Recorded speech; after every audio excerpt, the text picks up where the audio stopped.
चलिए तो question number हम लोग आज के वीडियो में 41 से शुरू करते हैं और 41 से कंटिन्यू आगे बढ़ेंगे। और बिजली तो कट गई है इसलिए आपको चूचू बोल रहा होगा, तो थोड़ा सा डिस्टर्ब होगा, तो आप उसको इग्नोर करते हुए पढ़िए। क्वेश्चन नंबर 41 कह रहा है कि के किस मान के लिए समीकरण, आपको दो समीकरण दिया गया है। ये दोनों समीकरण पूछा है कि समपाती रेखाओं को प्रदर्शित करता है। तो ध्यान दीजिए, हमने यहाँ एक वर्ड को घेरा है जिसका नाम है समपाती। आप जब खेत तो जाइएगा, लगभग इसमें जितना भी जुड़ा होगा सब खेते वाला होगा, खेत वाला खेते वाला बिहार का ही बच्चा होगा, बिहार का ही बच्चा होगा, इसलिए वो इस समपाती का मतलब आसानी समझ सकता है। समपाती का अर्थ हुआ सम पाती, यानी जितने भी पाती बनाएगा सब पाती एक समान होगा। सब पाती एक समान का अर्थ यहाँ पर यह हुआ कि जैसे देखो एक्स में कितने हैं, एक, और यहाँ एक्स में कितना है, तीन, एक ऊपर और तीन नीचा, दिख रहा है ना, दिख रहा होगा। अब देखो दिख रहा हो, अब देखो y के बगल में कितना है, 2, और यहाँ y के बगल में k है, ठीक है। अब यहाँ देखिए लास्ट में कितने हैं, 3, यहाँ लास्ट में कितना है, 9। देखिए 3 से 9 काटेंगे तो 3 बार में, तो ये कितना हुआ, 1/3। देखिए ई पाती में 1/3 है, यह पाती में 1/3 है, एक मतलब जो 1/, कितना होना चाहिए, 3। तो जैसे 2 है तो यहाँ पर कौन देख 1/3 आएगा, ऑप्शन नंबर डी। क्योंकि यदि 6 देंगे तब ना 2 से 6 कटेगा क्या बार में, 3 बार में। इसका मतलब कितना भरना पड़ेगा, 6। पहला इंतजार कर रहा है, -6। -6 यदि आप लगा दिए तो गलती हो गया, क्योंकि पाती में कह रहा है 1/3, 1/3 आना चाहिए। आइए अगला क्वेश्चन नंबर देखते हैं 42। कहता है a1/a2 बराबर b1/b2 बराबर c1/c2। तो समीकरण निकाय इतना के हल कैसा होगा। याद रखिएगा, यदि तीनों बराबर होगा, तीनों समान होगा, यही तो हो गया समपाती।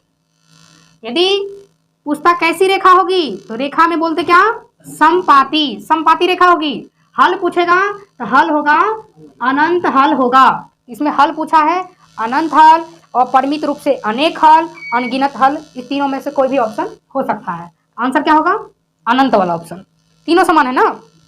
आइए क्वेश्चन नंबर 24 कहता है इनमें से कौन द्विघात समीकरण, 4 ऑप्शन लिखा गया है, इनमें से कौन द्विघात समीकरण नहीं है। बड़ी महत्वपूर्ण बात यहाँ लिखा है नहीं है। तुम लोग को स्क्रीनशॉट यदि लेना है तो ले लो, हम हल्का सा रफ करते हैं।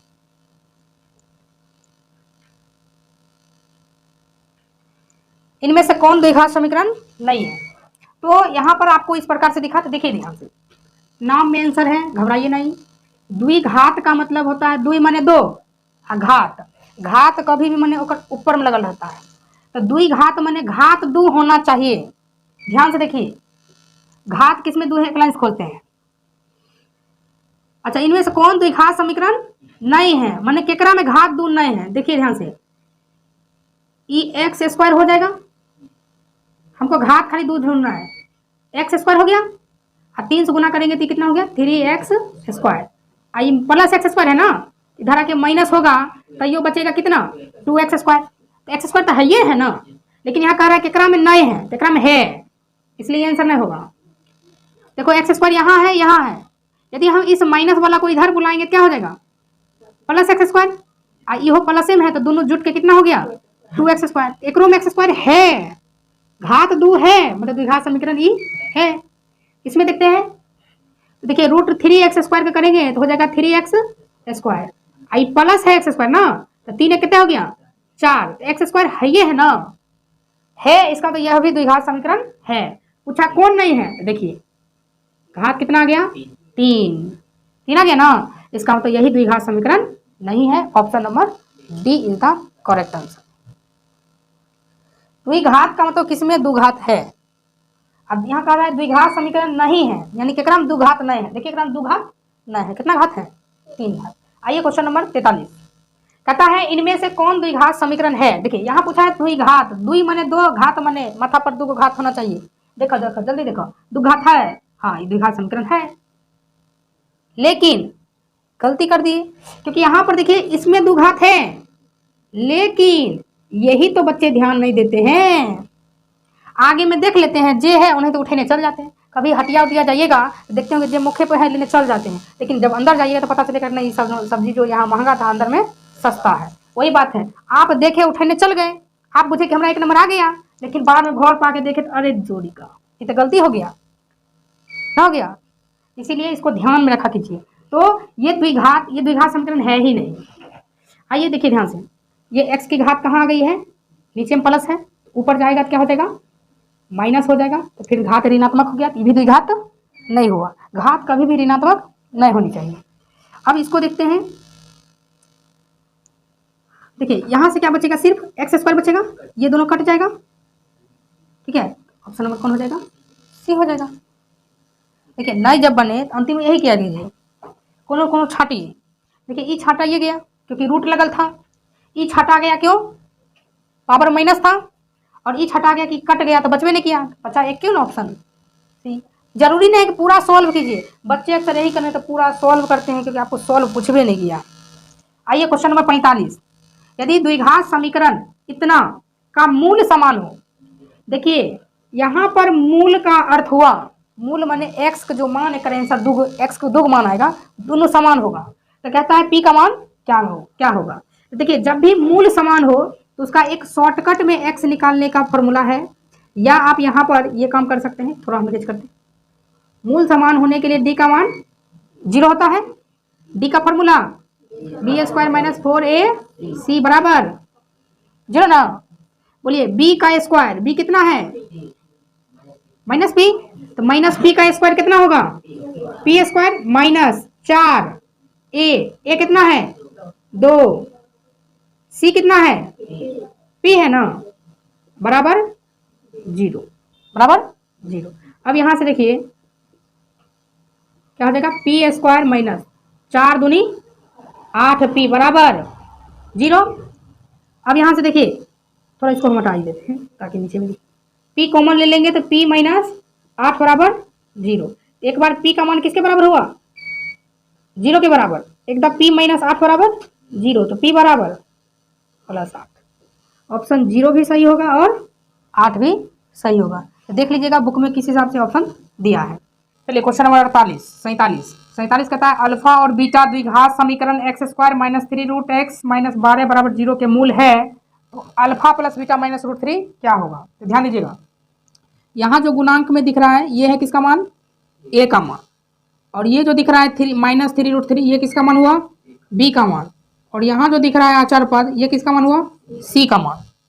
आपसे यहाँ पूछा है, नहीं दिख रहा होगा, यहाँ से देखिए आपसे पूछा है अल्फा प्लस बीटा माइनस √3, तो अल्फा प्लस बीटा का फॉर्मूला क्या होता है, अल्फा प्लस बीटा होता है -b/a, -√3 पहले लिख दिया, माइनस b का मान कितना है -3√3 बटा a का मान 1, फिर -√3, बोलो ये माइनस माइनस मिलकर क्या हो जाएगा +3√3 और -√3, 3√3 में से 1√3 गया, कितना बचेगा 2√3।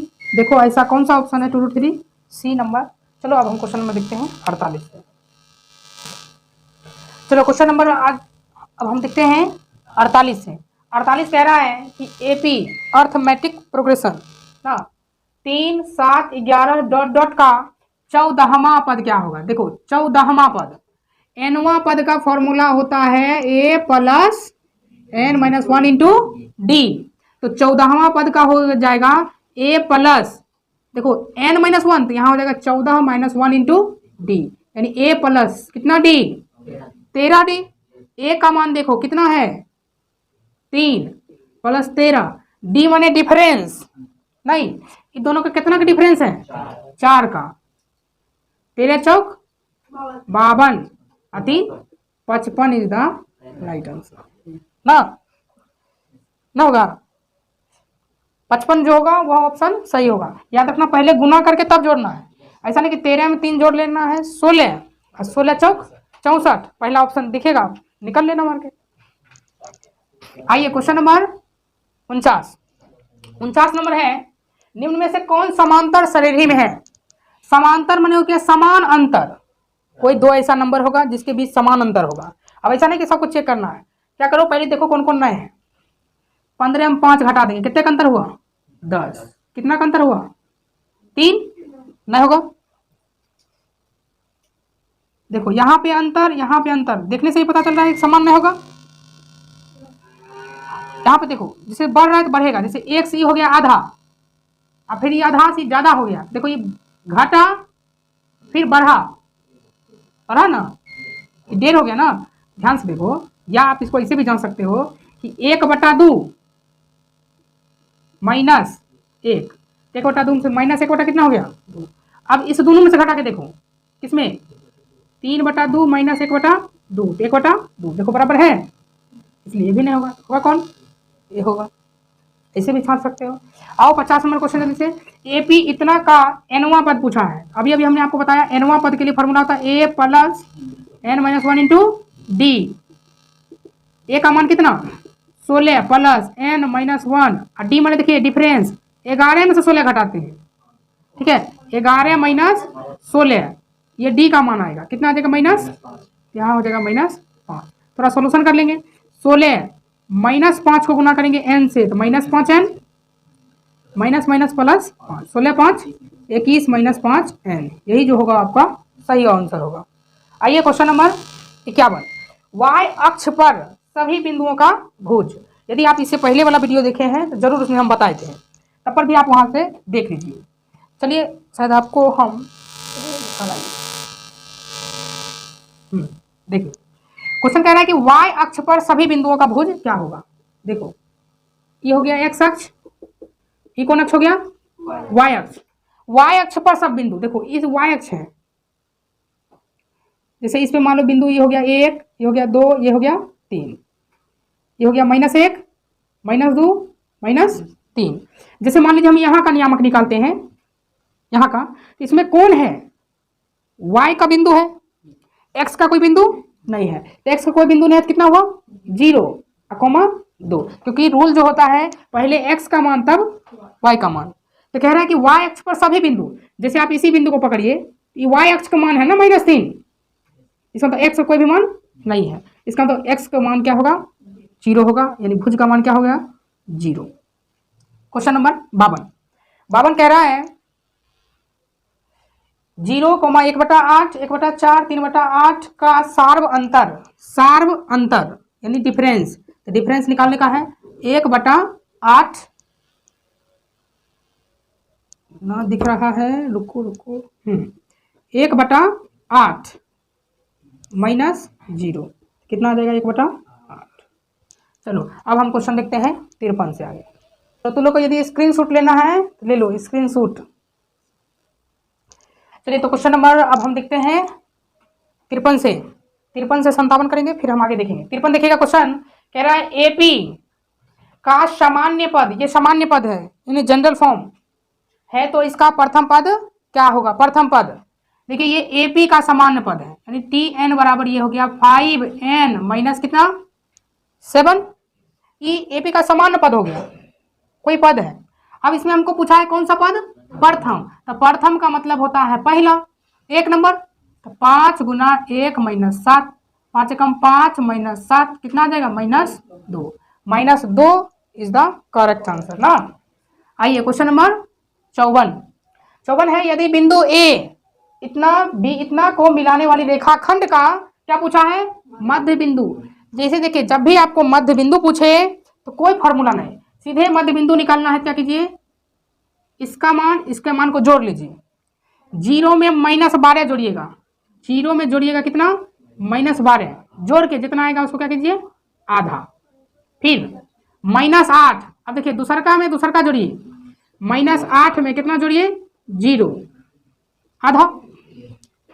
देखिए 0 में जोड़ने से कोई फायदा तो नहीं होगा, इससे आधा कर देंगे कितना हो जाएगा -6, और -8 का आधा -4, जो -6 और -4 ऑप्शन होगा वही सही होगा।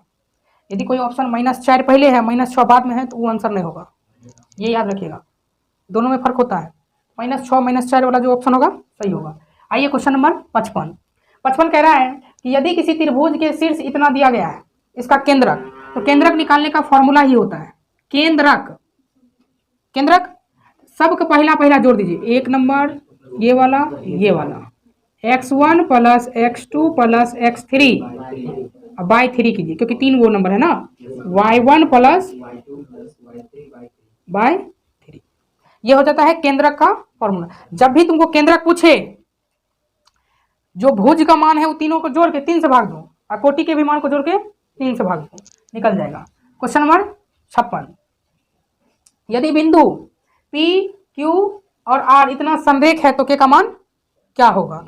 अब देखो ये बहुत ही अच्छा प्रश्न है, यदि आप इसको लॉन्ग में बनाओगे तो थोड़ा सा समय लगेगा। पहले तो लोग इसको वीडियो को पॉज करके इसको लिख लो, हम मिटाएंगे ऊपर से।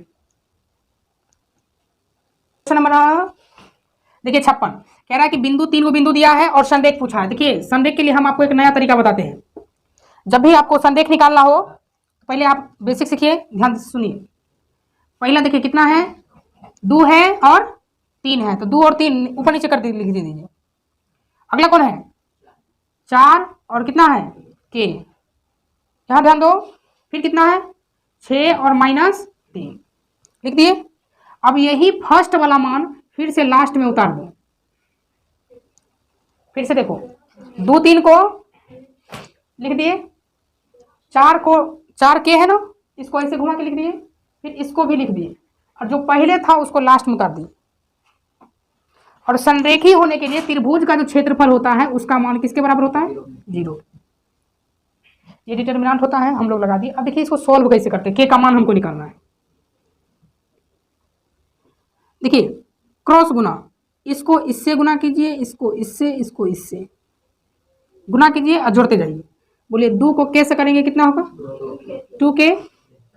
4 को 3 से करेंगे तब -12 हो जाएगा। हम लोग जोड़ते हैं लेकिन माइनस हो गया है तो लिख देंगे -12, और 6 3 18 प्लस में ना जिसका जो साइन है लिख करके फिर माइनस लगा दीजिए। अब नीचे चलिए, अब ऐसे में गुना कीजिए, 3 चौक 12, K को 6 से करेंगे कितना होगा, 6K होगा। अब -3 को 2 से करेंगे तो -6 बराबर 0। अब इसको देखिए 2K 18 में से 12 गया कितना बचेगा, 6 माइनस 12 में से 6 गया 6 plus 6K, 2K plus 6 minus से 6K, 6 से 6 कैंसिल, 2 में से 6 जाएगा तो -4K बराबर, ये गुना में है तो के प्लस में नहीं कर देना, मैक्सिमम बचे हुए करते -4 तो के +4, और 4 में बैठल रहता है, गलती हो जाता है। यहाँ पर जो होगा K बराबर होगा 0 ऊपर -4 नीचा, तो K बराबर क्या हो जाएगा, K का मान क्या होगा 0। चलो क्वेश्चन नंबर 57 देख लो, फिर उसके बाद उतार लेना। क्वेश्चन नंबर 57 कहता है यदि त्रिभुज के शीर्ष इतना इतना है तो इसका परिमाप। देखो ये त्रिभुज का शीर्ष है, जो त्रिभुज जो दिख रहा है, इस त्रिभुज का एक शीर्ष का नाम है 0,4, एक शीर्ष का नाम है 0,0 और एक शीर्ष का नाम है कितना 3,0। आपको परिमाप पूछा है, परि माने चारों तरफ, माप माने नाप, चारों तरफ नाप। तो चारों तरफ जब नापेंगे तो देखो हमको ये नापेंगे, ये इसको कहते हैं भुजा। तो ध्यान से देखो यह भुजा जो है इसका 2 छोर है, 1 बिंदु 2 बिंदु, तो यानी 2 बिंदु के बीच की जगह हो गया। अब 2 बिंदु के बीच की जगह कल हम सीखे थे, कैसे वो निकालो, 0 में से 0 घटा दो, इसमें से घटा दो, 0 में से 0 गया 0, और 0 का स्क्वायर प्लस 4 में से 0 घटा दो 4, 4 में से 0 घटाओ, तो लोग बोला करो 4 में 0 गया 4, 4 के स्क्वायर 16, रूट लगा दो, 16 में 0 जोड़ेंगे 16 ना, और 16 का वर्गमूल, इसका तो इस भुजा की लंबाई निकल गया कितना 4। अब ऐसा नहीं कि एक फार्मूला लिखेंगे बनाएंगे तब 1 नंबर का है, एक से 2 नंबरिया बनाओ, 5 नंबरिया बनाओ, यहाँ पर भी वैसे करो। अब जैसे यहाँ काम को निकालना है बीच को, 3 में से 0 घटाओ, 3 में से 0 गया 0, 3 और 3 का स्क्वायर, 0 में से 0 गया और 0 का स्क्वायर, दोनों को जोड़ के वर्गमूल निकाल लो, कितना आ गया 3, यानी इस भुजा की लंबाई कितनी आ गई। अब हम इसका निकालते हैं, 0 में से 3 घटाओ -3, 0 में से 3 घटाओ या 3 में से 0 घटाओ और फिर स्क्वायर करो। तो 0 में से 3 घटाएंगे तो -3, और -3 का स्क्वायर कितना होता है? +9।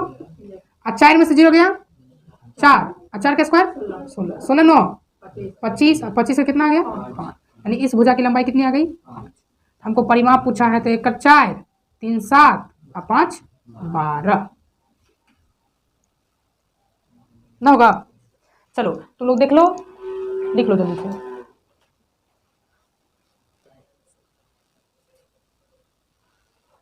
चलो तो क्वेश्चन नंबर देखते हैं 58 से। 58 नंबर क्वेश्चन कहता है कि बिंदु आपको 3 वो दिया है, इस तीनों बिंदु से बनने वाला त्रिभुज का क्षेत्रफल ज्ञात करें। अब तीनों बिंदु से जो क्षेत्रफल बनेगा, त्रिभुज बनेगा, उसका क्षेत्रफल बताना है। देखो इसका क्षेत्रफल निकालने का सबसे अच्छा तरीका, आप जानते हैं कि त्रिभुज के क्षेत्रफल को निकालने के लिए 1/2 लगाते हैं, वो लगा दीजिए।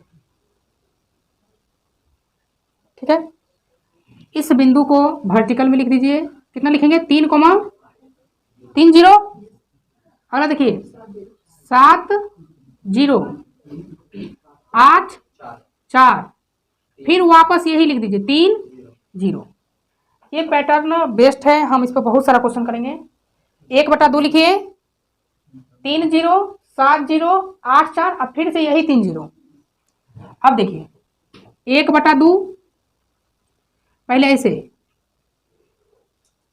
3 को 0 करेंगे 0, 7 चौक 28, 8 के 0 करेंगे 0,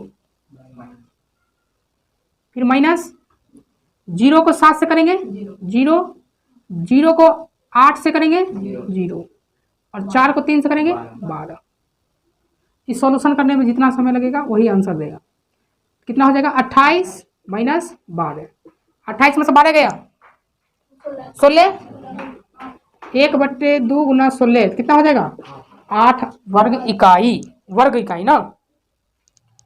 फिर से एक बार देख लो कैसे बनाए। 3 0 7 0 लिख दिए वर्टिकल में, 8 4 लिख दिए, फिर वापस 3 0 लिख दिए। पहले ऐसे गुना करना है, फिर माइनस दे करके नीचे से ऊपर गुना करके घटा के 2 से भाग दे दीजिए, आपका आंसर आ जाएगा। आइए क्वेश्चन नंबर देखते हैं 59। बड़ा आसान था क्वेश्चन। त्रिभुज के तीनों कोणों का योगफल कितना होता है? 180 डिग्री। समकोण में पूछे तो 2 समकोण। कितना समकोण? 2 समकोण, नहीं 2 समकोण। डिग्री पूछेगा, रेडियन पूछेगा तो पाई रेडियन होता है, पाई रेडियन। क्वेश्चन बनाओ 60। कहता है यदि किसी त्रिभुज में PQ बराबर PR, डरो नहीं, इससे कोई भारी क्वेश्चन नहीं है। कोई त्रिभुज है, उस त्रिभुज में ध्यान से देखो PQ किसके बराबर है? खुद सोचो, PQ बराबर PR, तो बोलो P, अब P कट गया, क्या बचेगा? Q बराबर R, यानी एंगल Q का मान एंगल R के क्या होगा? Q क्या डिग्री? 40, तो R भी कितना? तो दोनों मिला के कितना हो गया? 80 हो गया। हमसे क्या पूछा है? P। ध्यान सुनिए, 3 कोण होगा ना PQR होगा ना, तो तीनों कोण होता है 180। 180 में दोनों ले लिया 80, तो बचा कितना? ना बुझाया? यही सब सीखो तरीका, समय बचेगा। PQ बराबर PR है, P से P कट गया, तो इसका मतलब Q बराबर क्या बचा? हाँ, यानी जितना Q का मान होगा उतने R का मान होगा। Q का मान क्या डिग्री? 40, R का मान भी 40। लेकिन हमसे पूछा क्या? P, तो दोनों मिल के 40 40 कितने ले लिया? 80। 100 में से 80 चल गया, कितने बचेगा? 100। यही 100 किसका मान होगा? P का मान होगा ना होगा।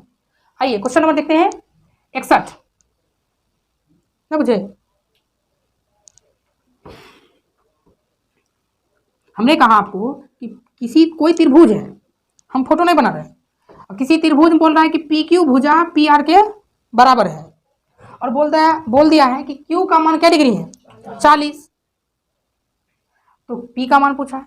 देखिए 3 कोण बनेगा, एगो Q बनेगा, एगो P बनेगा, एगो R बनेगा। आपको Q पता है तो पहले हम देखते हैं कैसे कैसे होता है। तो हमने क्या कहा कि आप P से P हटा दीजिए, क्या बचेगा? Q बराबर R।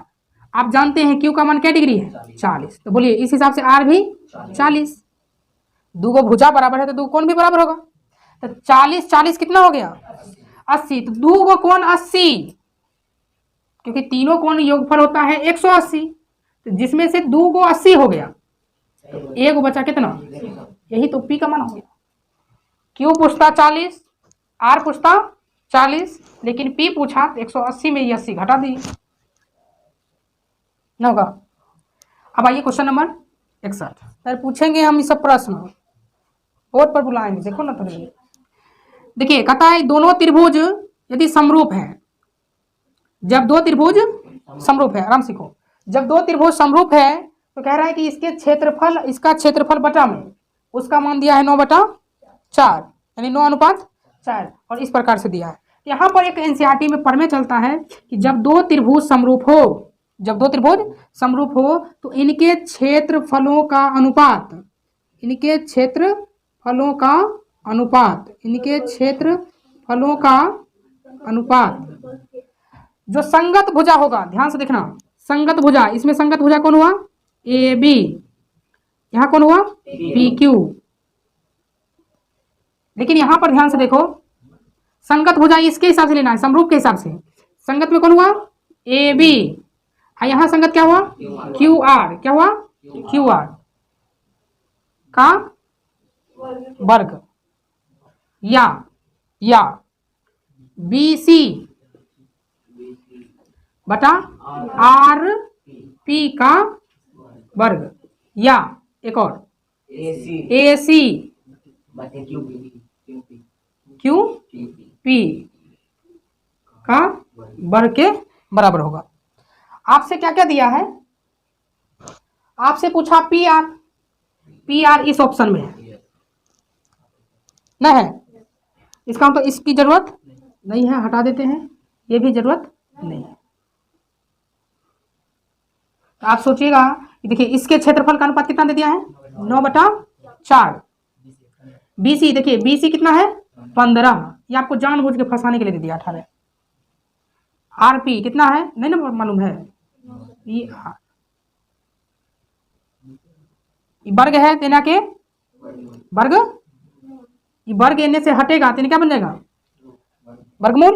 अब देखिए 9 का वर्गमूल 3, 4 का वर्गमूल 2, बराबर कितना बचेगा? 15 पी आर। 3 से 15 क्या बार में? 5 बार में।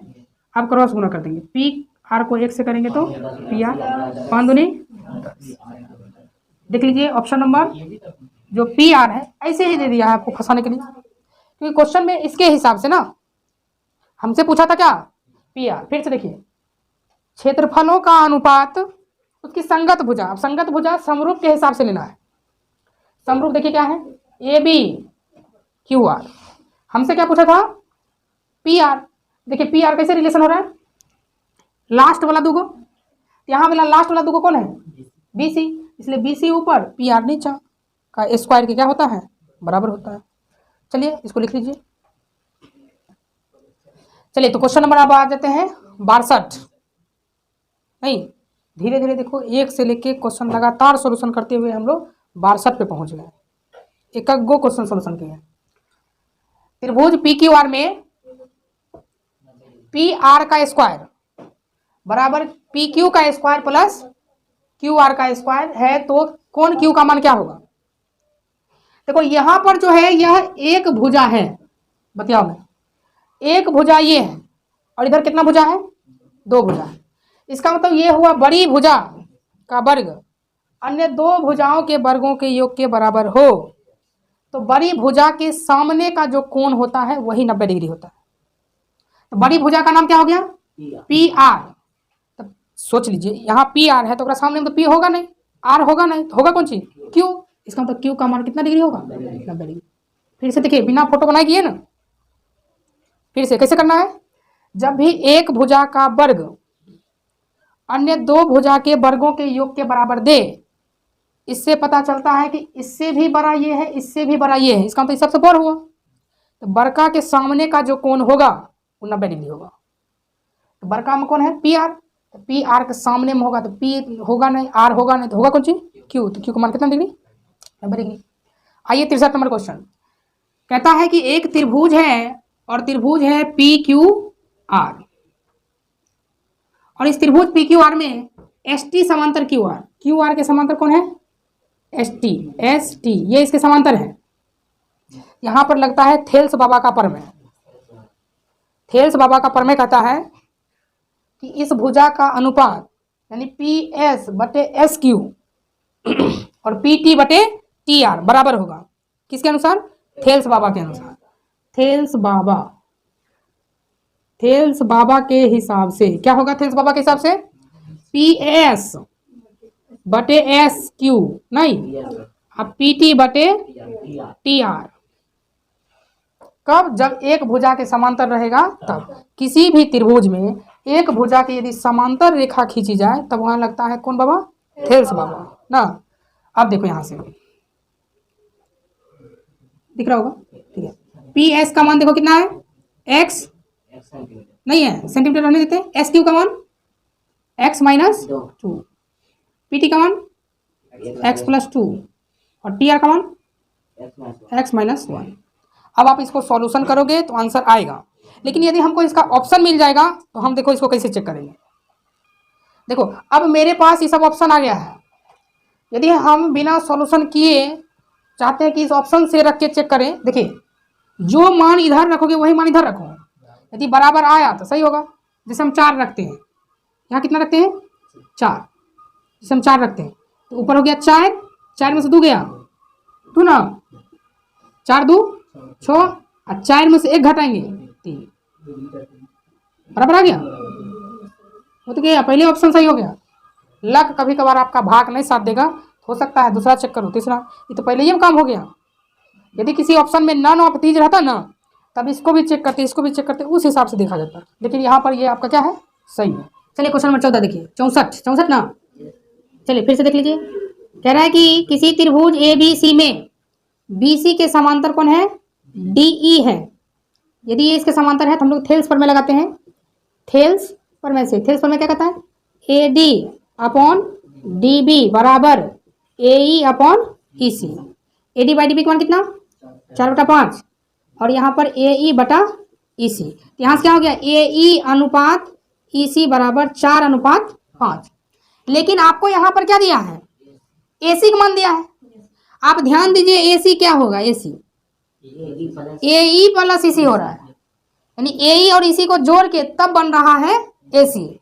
इसका मतलब यह जो 18 है, ये 18 किसका मान है?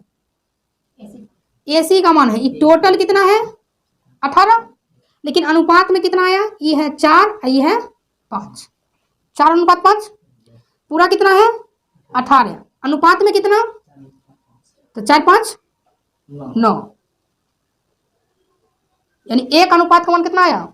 2। 1 का मान 2। आपको कौन सी का निकालना है? ए ई का निकालना है। कितना का निकालना है?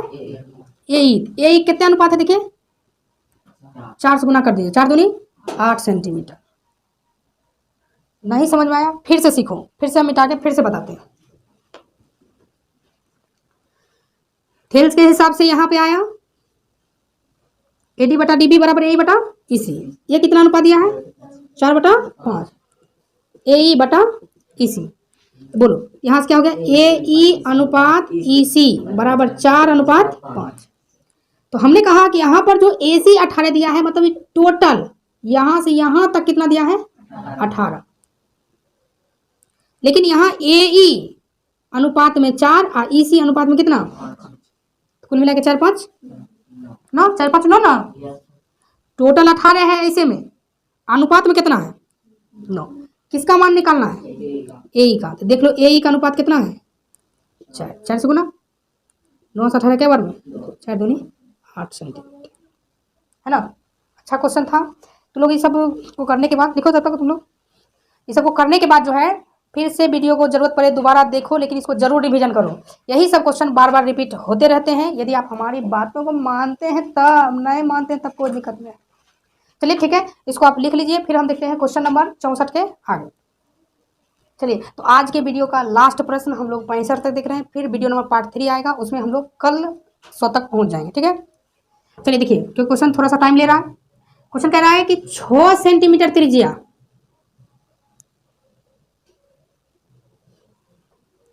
ठीक है 6 सेंटीमीटर त्रिज्या हो गया वाले वृत्त पर, इस वृत्त पर अब खींचो स्पर्श रेखा। ऐसी स्पर्श रेखा खींचनी है जो इसके समांतर हो। यहाँ पे खींचेंगे, ये बेसिक क्लियर है। तभी ना समांतर होगा, क्योंकि दो समांतर रेखा के बीच की दूरी ये हो गया 6 सेंटीमीटर। अब देखिए हमसे पूछा है यहाँ पर कि दो समांतर स्पर्श रेखा, तो ये एक समांतर स्पर्श रेखा हो गई, दोनों के बीच की दूरी। देखिए दोनों के बीच, बीच माने ये बीच कितना दूरी है, देखिए एक्चुअल में ये 2 त्रिज्या हो गया, ये भी 6 और ये भी 6, तो कुल 6 और 6 कितना 12 सेंटी। अब आओ तुम लोगों से पूछते हैं 1 से लेकर कितना तक में 40 तक में पूछेंगे ना, कल पूछेंगे 1 से 100 तक में। चलिए मिलते हैं नेक्स्ट वीडियो में, तब तक के लिए टाटा बाय बाय, टेक कर। यदि आप हमारे चैनल से नहीं जुड़े हैं तो चैनल को सब्सक्राइब करके जुड़ जाइए, और यदि वीडियो अच्छा लग रहा होगा तो ज़रूर शेयर करें। ठीक है, मिलते हैं नेक्स्ट वीडियो में।